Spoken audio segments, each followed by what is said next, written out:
1954 started auspiciously for Reverend Brian Hessian and his new wife, Catherine.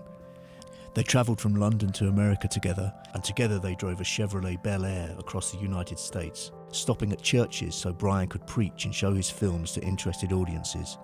And to cap it off, Brian spent 8 weeks in Hollywood acting as a technical advisor on a big Hollywood movie. In his typical fashion, even after Day of Triumph wrapped, Reverend Hessian continued to work without pause. He flew to Tyler, Texas at the invitation of the pastor of Marvin Methodist Church to preach and show films, including movies he produced displaying various coronation events the previous year. Though the services went well, on the aeroplane returning to Hollywood, he suffered another attack of pain in his abdomen, and it became too much to bear. He was rushed to hospital, and after a battery of tests, he demanded to know the diagnosis. In Hessian's words, the doctor's reply was blunt and final. Like a judge proving his point, the doctor said, "You have the last and final stages of bowel cancer. It has been growing for years and clearly visible, like a cauliflower, only an inch from the surface and stretching way up inside. You've had a lot of pain with this thing over a long time. There's nothing we can do now, kid. Better put your papers in order quick." Hessian was aghast to learn that the doctors believed he only had a few days to live and that an operation was out of the question, too late to do any good. Brian would later describe the news in grim prose. "If you can fall into a deep well of panic and fear in a split second, this was it. I tried in my mind to climb the walls to get out, but they were dark and greasy. I felt I knew these very walls from nightmares of the past. I had buried so many people during my life, and I wondered if they were really dead or if they wanted out of their coffin just to work a little longer." It's hard to consider it now, but if we look back to the late 40s and early 50s, cancer was an unmentionable term. It was some hideous disease, untreatable, disfiguring, distressing for the person and all those around him. Talk about cancer was not easy. The kind of treatments that are now available, therapies that are now available for the extending of life and so on, were less available. So, cancer really specified one thing. That was your looming death. So there was, it was spoken of in terms of the big C word. So not even the word was pronounced very often. Almost immediately, he and his wife began searching for a surgeon who might be able to assist. His wife prayed not for Brian's direct healing, but that God help them find the right person for the job, God's instrument, as Hessian saw it. After many frustrated phone calls, they managed to locate a surgeon willing to help. Dr. John Howard Payne was a surgeon who happened to be based near Los Angeles and responded to Hessian's plea. "It's going to be tough going," Dr. Payne warned, "but we'll have a try." While Dr. Payne was a tremendously skilled and brave surgeon, the prognosis was not good. "You have got a time limit on your head," Dr. Payne direly concluded. There was no time to delay. Even in the best of circumstances, cancer was a cruel and ruthless adversary. I look upon it not so much as disease, but a failure of the systems that normally regulate ourselves. So in a normal person, your arms grow to the same lengths on either side. You produce enough blood to replace the blood you've lost. You produce enough skin to replace the skin you've lost. In cancer, what's happened is those normal control processes have been lost and disrupted. So you start to make too much of your bowel wall, or too much of your skin, or too much of your bone. All the time, our cells are dividing from us as a fetus until the day we die. And every replication means the DNA is duplicated. So the little spiral unzips and duplicates itself. Billions of times in our lives. Billions of times. It's not surprising, occasionally that goes wrong.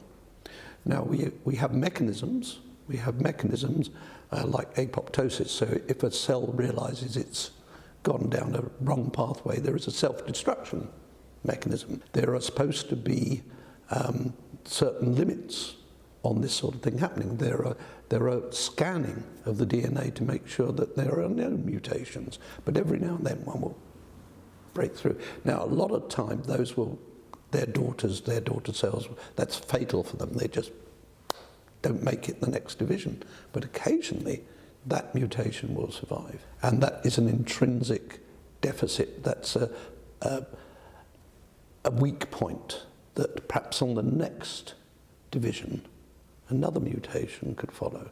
And eventually, certainly in colorectal cancer, and there's some lot of evidence that we now know how many mutations lead to a polyp, and then a polyp undergoes mutation and becomes an invasive cancer. Well, bowel cancer arises usually in the lining of the bowel, and that's the part of the bowel that's coming into contact with the food or the waste material from the food.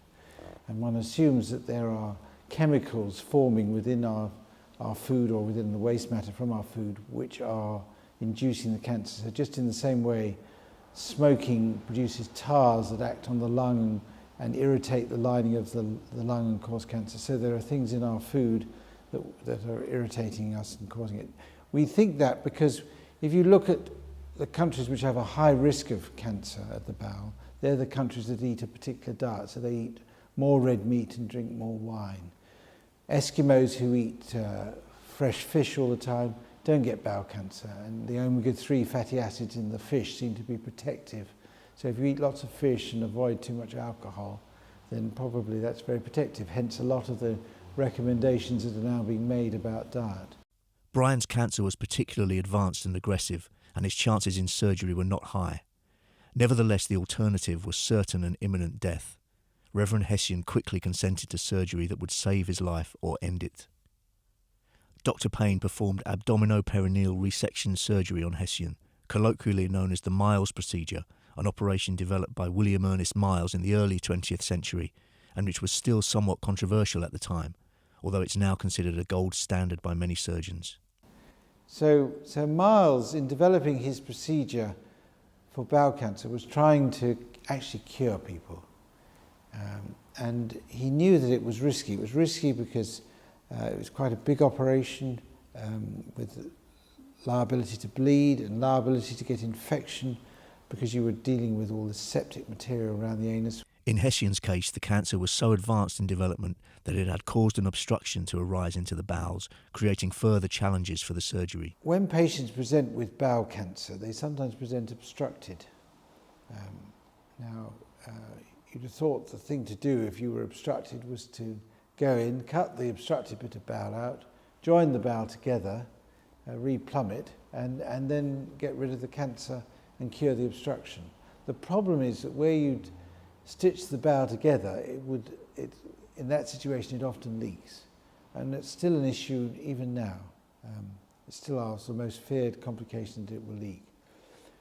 Because the patient can then die from septicemia, and particularly in those days when you didn't have antibiotics against the bowel, that was inevitably fatal. So people tried to find safer ways to do it, and one of the ways they developed was where you did it in stages. So the first stage was you'd pull out a loop of bowel and raise a colostomy. You wouldn't try and take the cancer out. You just pull a loop of bowel out above the obstruction and relieve the obstruction. And then when the patient was stronger, you go back and now cut the cancer out, leaving that colostomy in place and rejoin the bowel.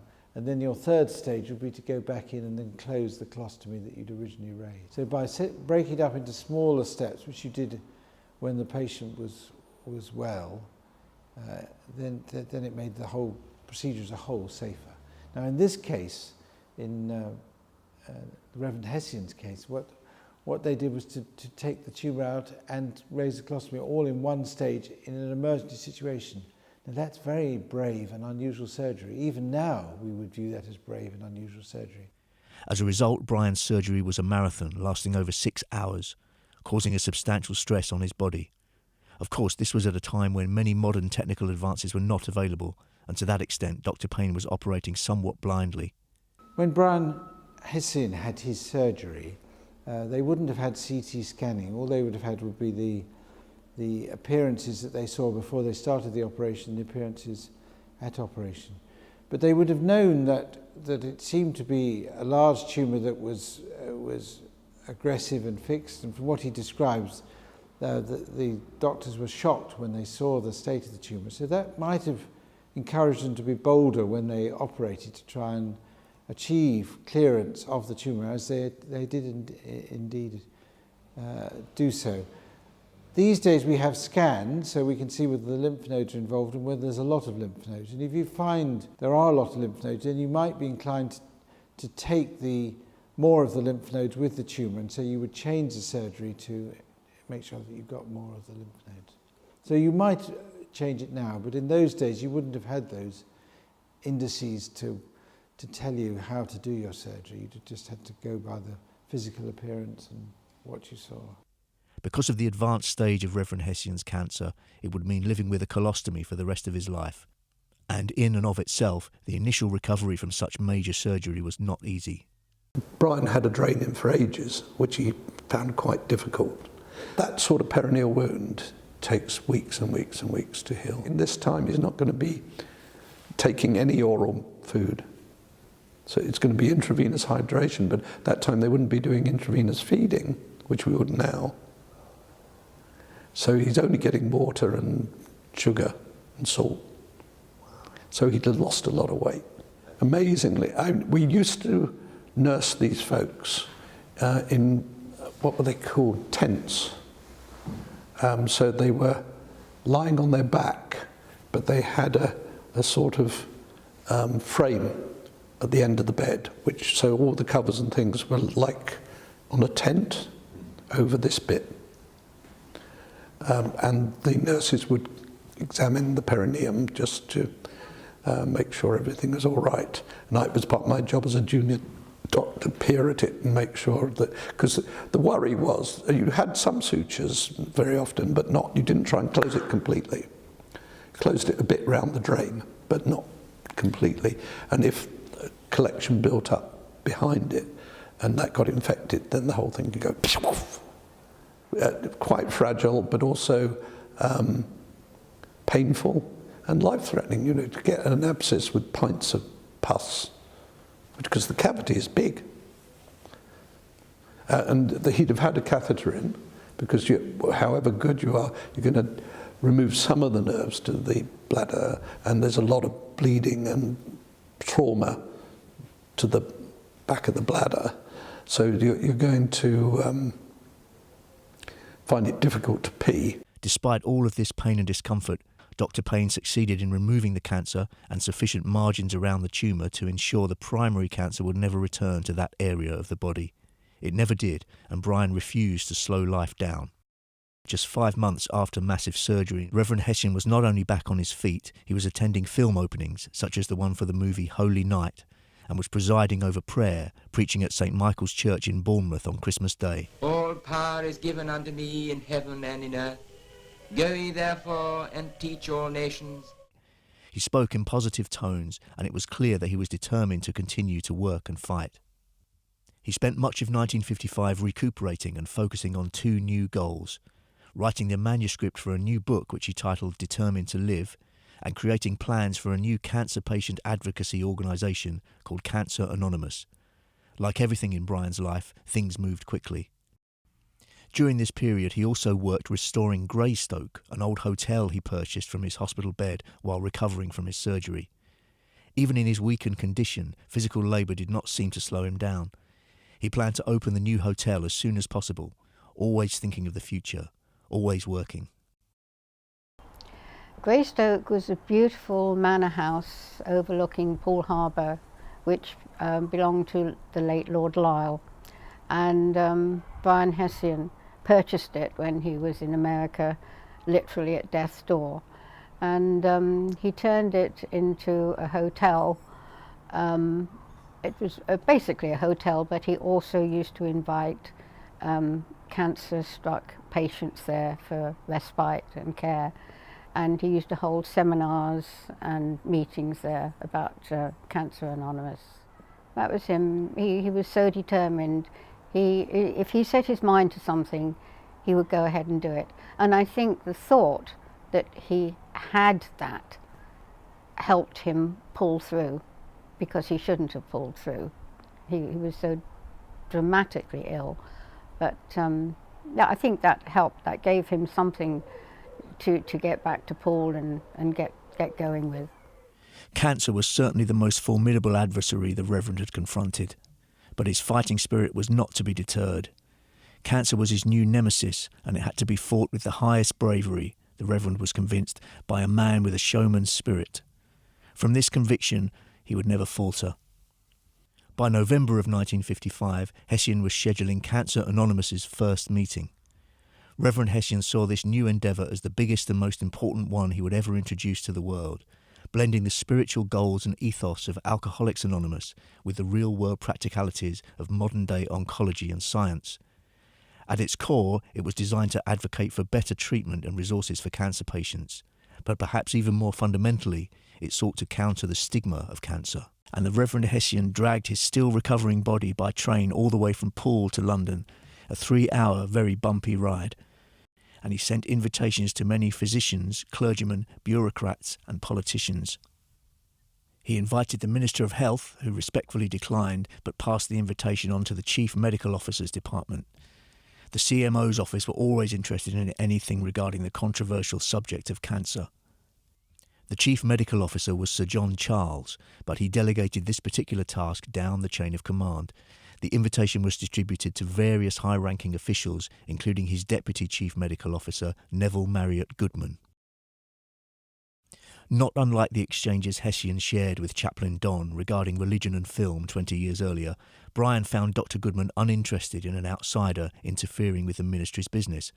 Instead, Goodman suggested that one of his advisors, Dr. A. Cruikshank, attend, but to do so with much discretion. If convenient, it would be useful if you could attend. It would be better not to write beforehand. If you just turned up, I am sure you would be able to attend. Dress, ginger whiskers and fake nose. Nothing further was heard until July 1956, 7 months later, when the Reverend sent a reader's copy of his new book, Determined to Live, to the Chief Medical Officer's department. In a note that seems almost Victorian in its gossipy tone, Dr. Goodman's secretary, Miss Heath, forwarded the book to Cruikshank with the seemingly snide comment, "If you attended the meeting in January, you may, as a staunch supporter, be interested in this book." Hearing nothing back from the Chief Medical Officer, the Reverend Hessian continued his mounting campaign to secure the support of the Ministry of Health.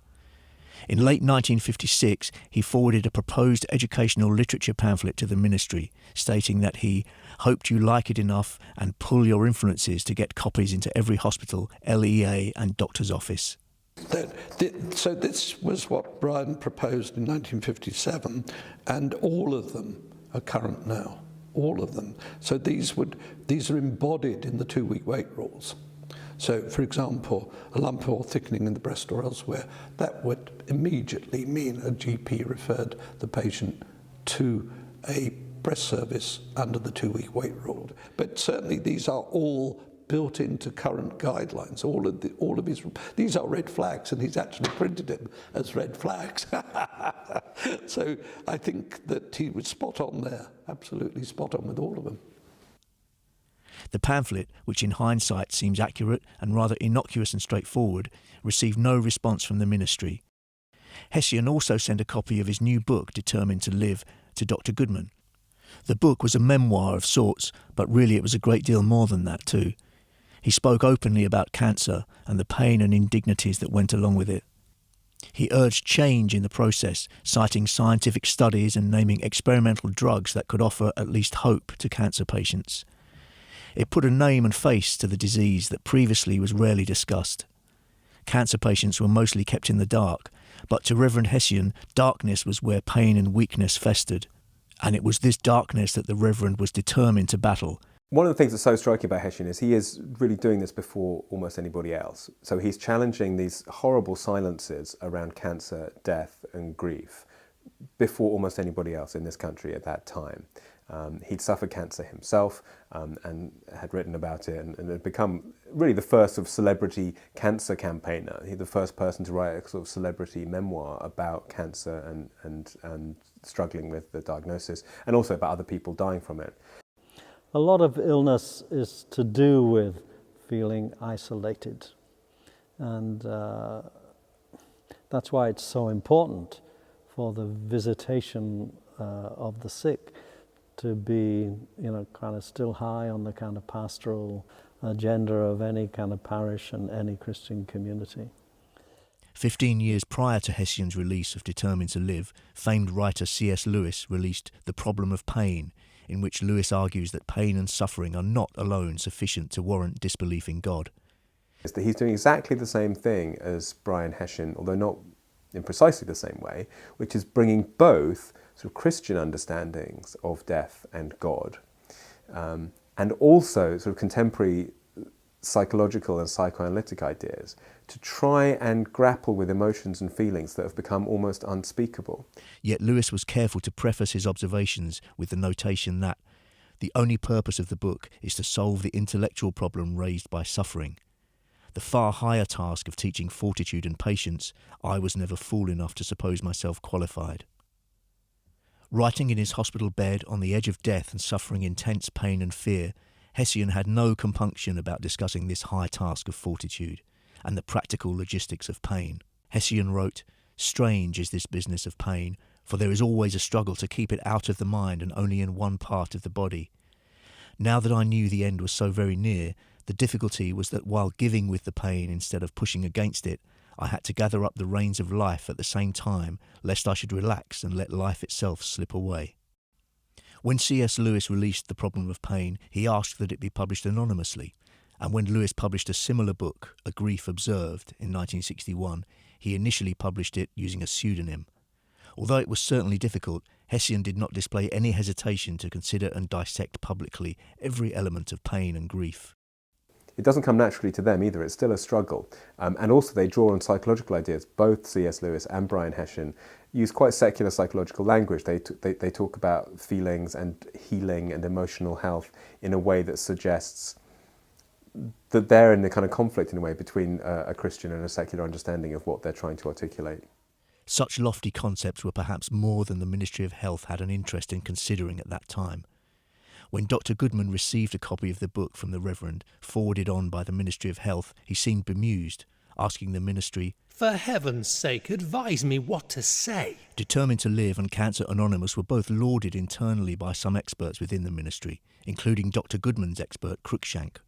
Dr. Goodman, however, declined Hessian's request to provide official support for either the book or the organisation. Hessian seemed to be headed for some more dead ends. Unbeknown to Reverend Hessian, though, Cancer Anonymous's leverage would soon improve substantially.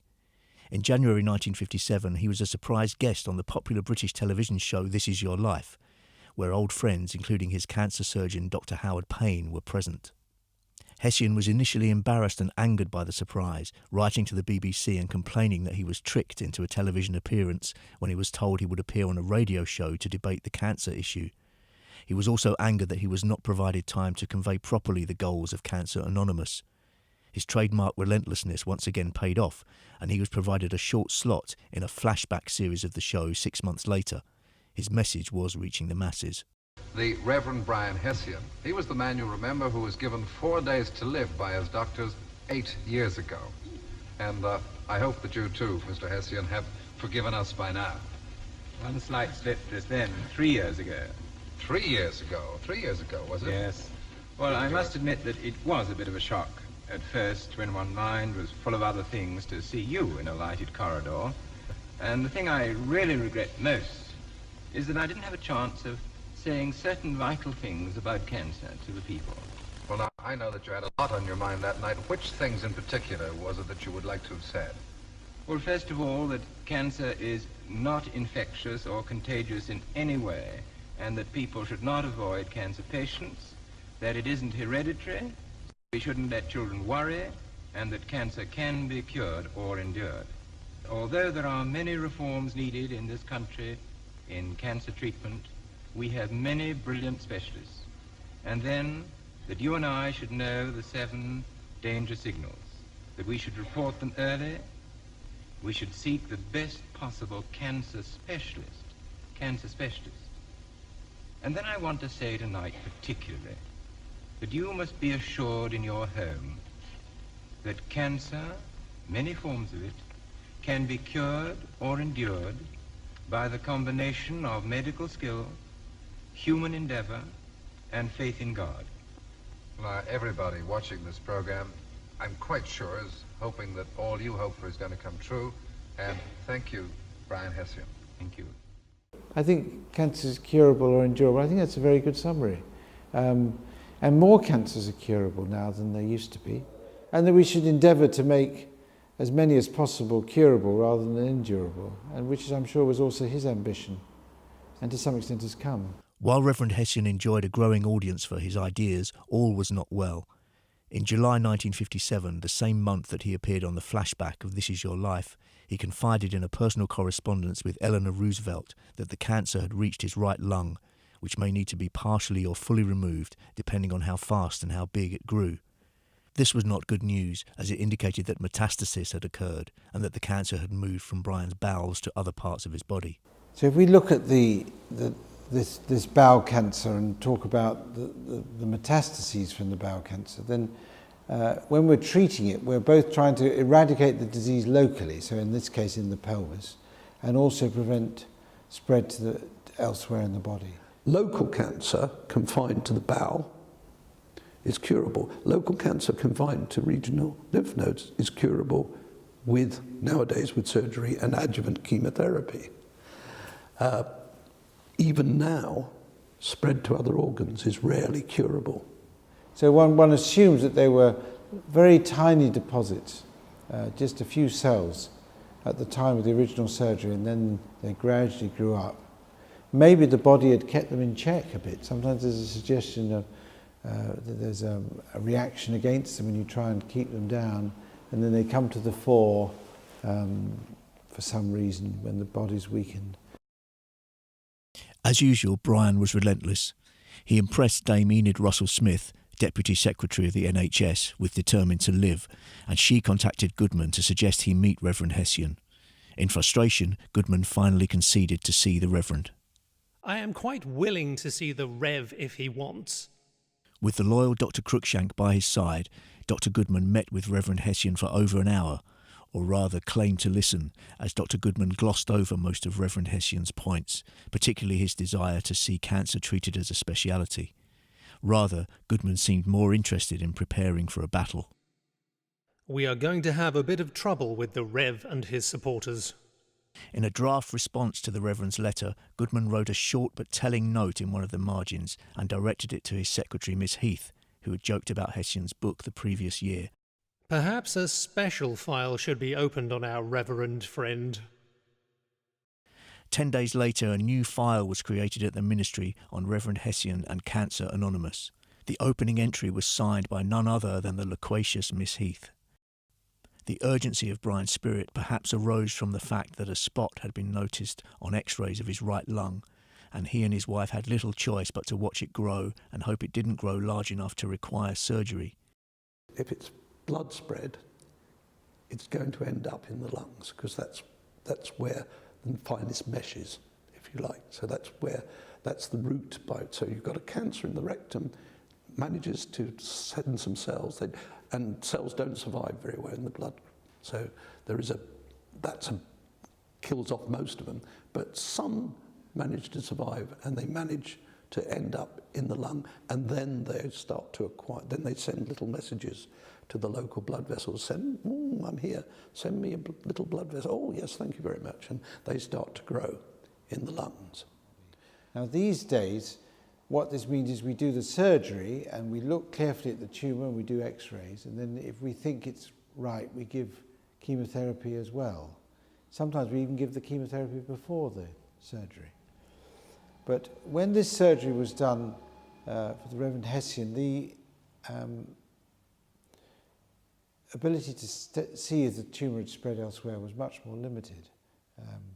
But they would still be wanting both to prevent the disease locally, and they achieved that because that was a terrible thing for him to have this painful, awful business going on in his pelvis. And it was wonderful the way they managed to cure that and treat that. But then they had the much more difficult task of trying to cure the disease which had already spread through the bloodstream and had cropped up elsewhere. And there, surgery to the lungs or to the liver can be helpful. But in those days, because it was so risky, there was very little liver surgery done. Throughout 1957, Reverend Hessian continued to send letters and brochures to Goodman and the CMO's office. One pamphlet, confidently entitled Victorious Case Histories and emblazoned with the Cancer Anonymous motto, "Cancer can be cured or endured," emphasised the stories of patients who experienced good results with various cancer treatments. In an attached note, Goodman scrawled, "I think the cured cancer pamphlet is an excellent idea." His sarcasm is unmistakable. Never missing an occasion to go directly to the top, Reverend Hessian wrote to various members of Parliament, including Richard Pennington, Frederick Ferry-Jones and Dennis Vosper. He was promised a meeting with Vosper, and although the ministry prepared many pages of notes in readiness for the discussion, the meeting never materialised. At this stage, Bryan had had enough. In stinging words in correspondence to Vosper, Reverend Hessian sounded more like a Mississippi fire breather than a priest of the Church of England. As you of course know, the need for reforms are a positive scandal in Britain, and only our old school tie succeeded in covering the matter up. Luckily, modern publicity of media and TV and an informed public are tearing that tie to bits, and no Minister of Health can avoid giving audience to suffering humanity, grief-stricken relatives and ex-patients.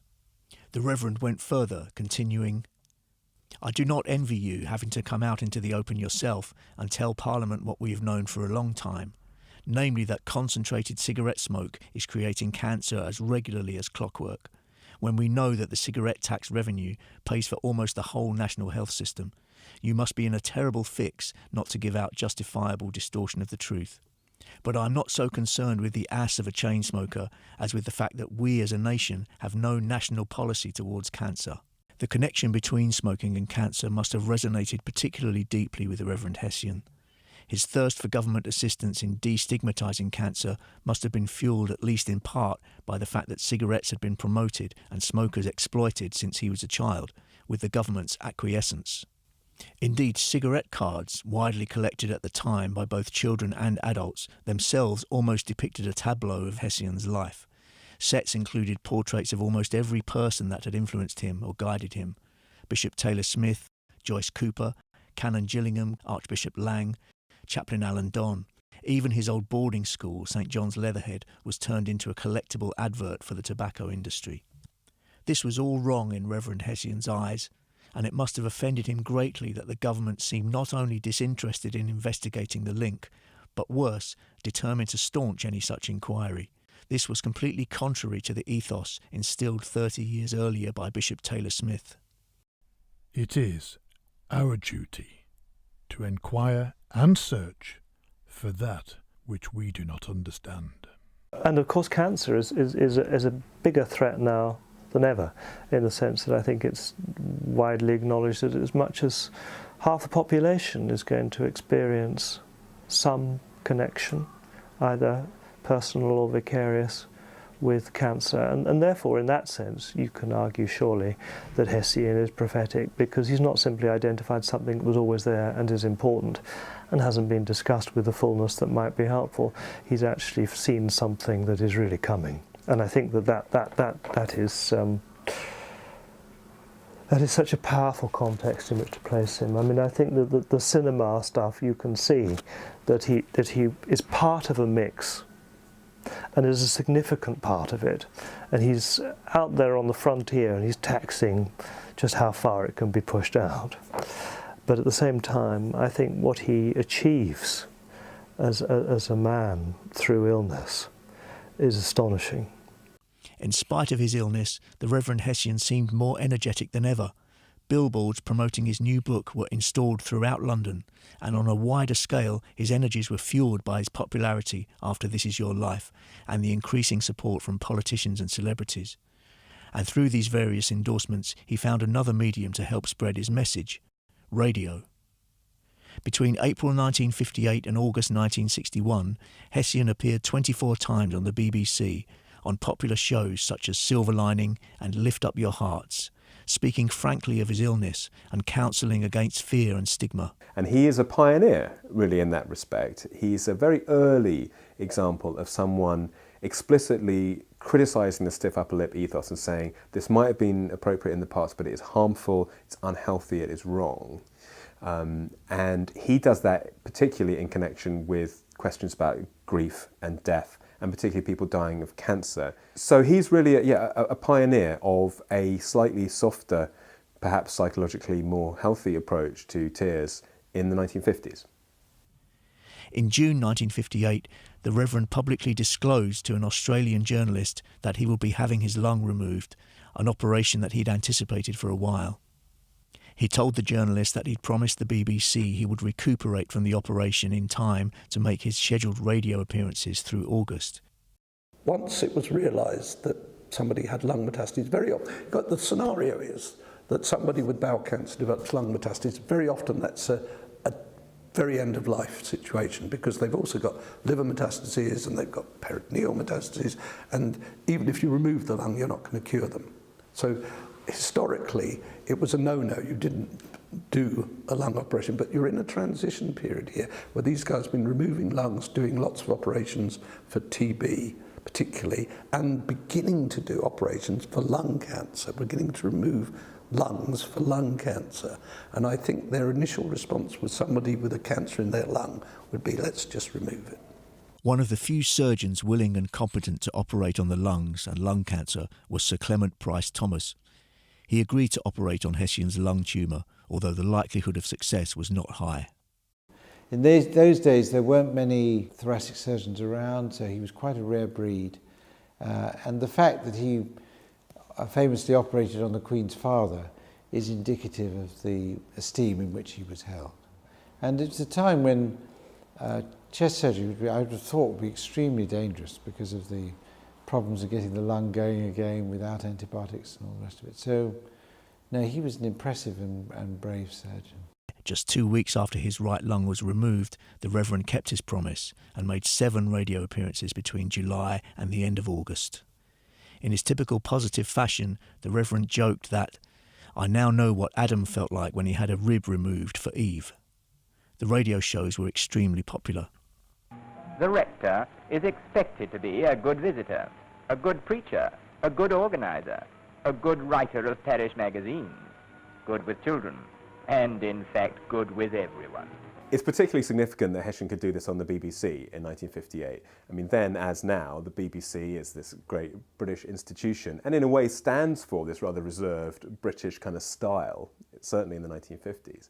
But more than that, in 1958, the BBC has a monopoly on broadcasting, on radio and television.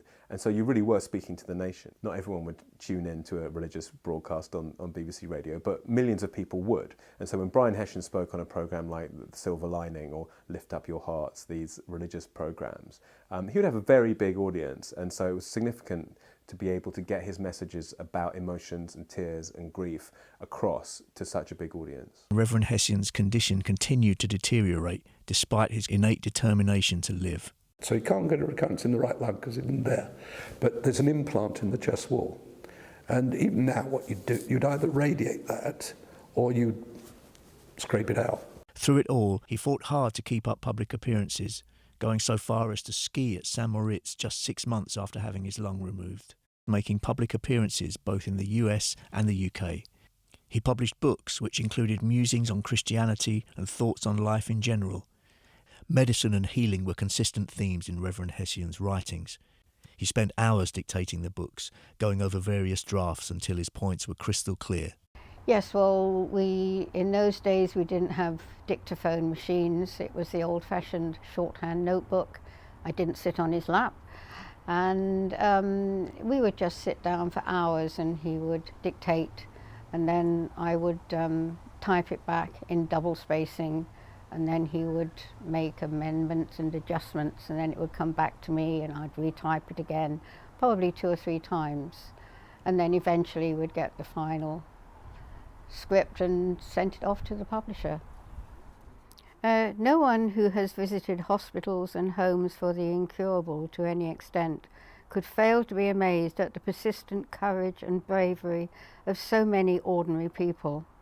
Often these people are stripped of all that the world holds dear in the way of possessions.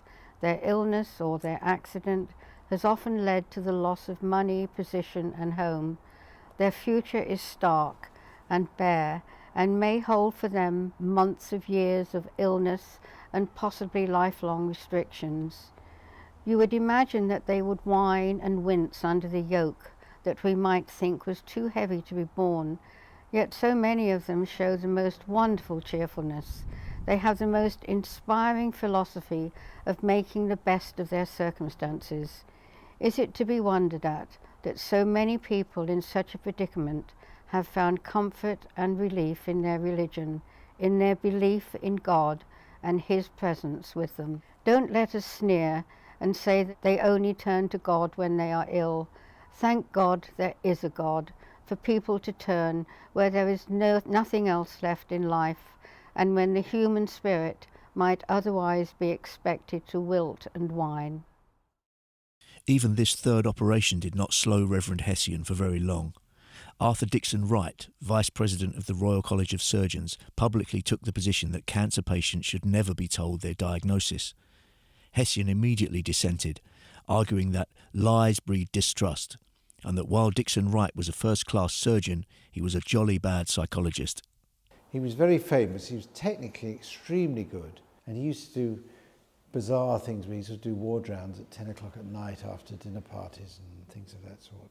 So I think he was probably technically a very good surgeon, and he was careful about his patients, but he was very self-opinionated. He was your sort of archetypal surgeon, arrogant, very effective, very articulate, striding in and just doing what he liked and striding out again.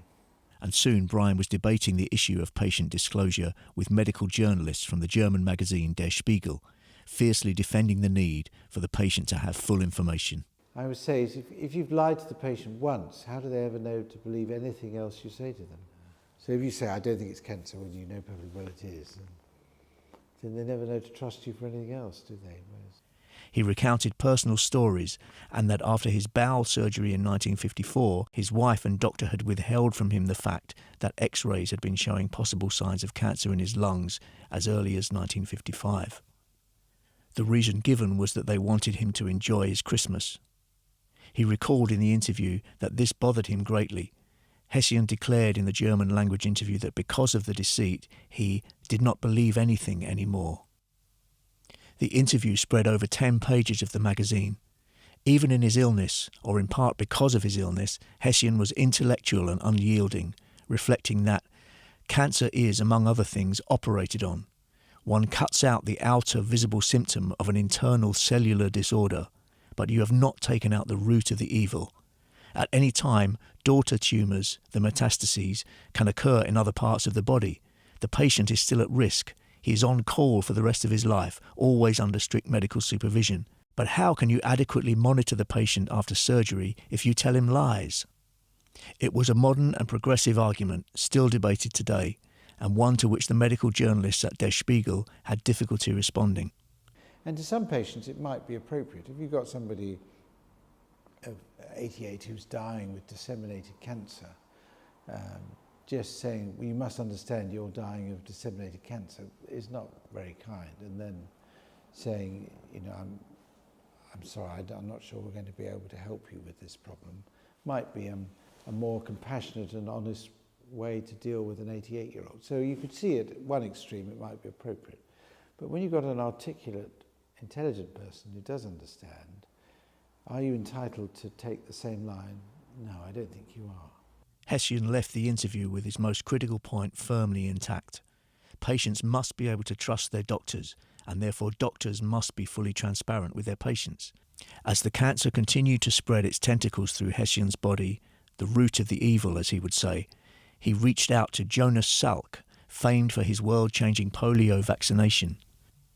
By this time, Dr. Salk had pivoted away from polio into searching for a cure for cancer. Dr. Salk agreed to help, sending a regimen for an experimental drug to the Reverend's physician to administer to him, to be followed by 3 weeks of primitive radiation treatment prior to further surgery. There is no indication that this experimental treatment had any significant positive effect on Reverend Hessian, and his condition continued to decline. In correspondence with his personal secretary, Brian reflected on the pain and that his hopes of recovery seemed to be declining. The treatment is not getting to the roots of the pain in the liver, Hessian wrote mournfully, and they begin to realise it. Remarkably, just 1 month after this intense radiation treatment, Reverend Hessian travelled to the United States again, preaching to a large congregation at All Saints Episcopal Church in Los Angeles. The trip was a short one, and he was soon back in London, sending out holiday cards and telephone greetings instead of in-person well wishes. Through it all, Hessian remained positive, and in his 1960 book, Alone to Pray, he included a prayer he wrote especially for doctors and surgeons. Not that he be cured by some divine intervention, but that his surgeon would have the skill and courage to help Brian be cured and heal. And it's based upon James 4, verse 10. Humble yourselves in the sight of the Lord, and he shall lift you up. Let us pray. O God of love, I thank thee for all those who give themselves to thee in service of their fellow men and women, those who have to tend the sick and operate on other people's bodies. Grant to them a clear vision, a right judgment, and great daring as they seek to heal and cure those who are sick. Give to them the tact and love which may inspire confidence, especially as they deal with those who are forlorn and outside the reach of ordinary people. And this I ask through Jesus Christ, my Lord. Amen. So one of the questions that this story raises is, can the patient themselves affect the outcome of their disease? And I, having spent a lifetime in medicine, would say sometimes. I mean, I think there are some unfortunate people who desperately want to live and do everything right, and yet still the cancer is too much for them. But I think in this case, Reverend Hessian illustrates a number of ways in which patients can affect their own outcome. So firstly, he complied with the surgeon. So the surgeon came along and said, this is a huge operation, but I think I can save it. And he said, go for it. So that's, I think he trusted his doctor. And you see patients who don't trust their doctor. And then he got on with life. As you say, he got up and about quickly. And we see people who just sit in the corner and don't do anything and then get a thrombosis. And you see people who don't take enough nourishment in, and that's important in healing up. So he obviously got on with that. He also complied, presumably in the post-operative period, coughing and getting his chest clear. So that was all good. Now then, going forward, can you affect the development of metastases? And there is evidence that you react against the cancer cells, so that, and you see this where the cancer seems to have been kept in check for a long time. You see this with particular tumours like melanoma, where people can live with the tumour for years and then suddenly it gets a hold when some other factor comes along, which implies that your body can suppress it. And one of the factors that can affect your immunity and your ability to fight things is your spirit and how you feel. It's much more difficult to quantify. Now there's a mixture of factors that come into play here, but one of them is the spirit fighting against it. So I think it does play a part, and I think all of the factors here played a part. Although Brian's faith and work ethic never faltered, the cancer continued to spread. About 18 months after his previous lung surgery, the cancer arose again in his chest, prompting a fourth surgery. Brian understood the peril of his condition. While staying in London for treatments, the Reverend was able to take walks occasionally, memorialising his vision for all time, using his trusty camera to take photos of various beloved sites throughout the city. It was the same camera he'd been using since his role as technical producer on Cathedral Films' Jarius' Daughter in 1946, 15 years earlier. The photos are immortalised in Hessian's short film, London in Pictures. The city, seen through the Reverend's ailing eyes, is beautiful.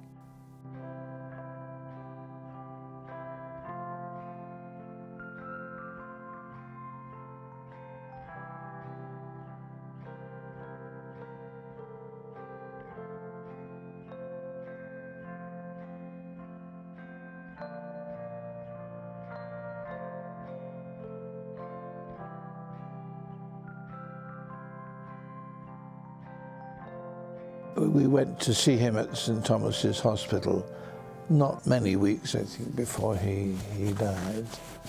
And obviously at that stage I knew how serious his illness was, that the amount of massive surgery that he had. But anyway, when I knew that, or was told he hadn't much longer to live, you know, I took Mary, my wife, or my fiancée at the time, to see him in St Thomas's Hospital, and overlooking the Thames with a view of the Houses of Parliament.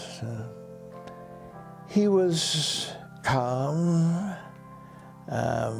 still quite strong and charismatic in his way of speaking and relating. He was interested to know all about my fiancée and what our hopes and plans were for the future. I think the nurses were very fond of him. I think he was very charming with them. I mean, it's a phrase, but he could charm the birds out of the trees when he wanted to and needed to. But he was gracious, and he knew obviously what was coming and accepted the inevitability, as we all have to, of death. So he wasn't distressed. I think they were managing him well. He looked pale and clearly unwell, and lost huge amounts of weight. So he was quite drawn, but I think he remained a gracious, courteous man till the end, and was not resentful or angry at his what would have been his premature death. Yeah. In June of 1961, while in a public ward, the Reverend dictated diligently into his ever-present tape recorder. His tone in his final days is poetic and insightful, calm and resigned to his environment and to his fate. Old men cry out for the nurse, Hessian observed. Bad cases just grunt and groan. Bashed-up teddy boys from the East End of London shout to one another with a humour that is hard to understand. In the end, he lay in St Thomas's public ward, not unlike his father's own last days at Knapsbury Lunatic Asylum, where an earlier, different disease was vulnerable to its own stigma. Amidst the suffering that surrounded him, the Reverend Hessian stayed positive yet pragmatic. It's no good getting annoyed by your circumstances or demanding a place of peace to consider the spiritual condition of your soul, he declared. We have to take life as it comes and sort it out right where we are. As he lay dying in hospital amongst the East End teddy boys and the old men crying for the nurse, the Reverend dictated the last words he would publish. No matter how chaotic your circumstances, I hope that you can withdraw into yourself and argue with me over every page of this book. The Reverend Brian Hessian succumbed to cancer on the 9th of October 1961. Brian's obituary labelled him as a crusader against cancer. It's a title that likely would have pleased him a great deal. And while Reverend Brian Hessian's name and efforts may have been largely lost to the hand of time, his message and his mission never were.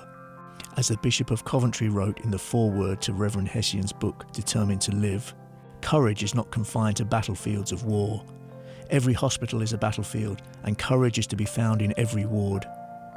The highest degree of courage is that which is demonstrated over a long period of time, that goes on going on. These ideals endure, rejecting stigma, advancing healing through inquiry, through challenge, through medicine, through science, through hope, through perseverance. And perhaps this, much more than anything else, was Reverend Brian Hessian's true secret mission. Cancer can be cured or endured. Cancer can be cured or endured. Cancer can be cured or endured. Cancer can be cured or endured.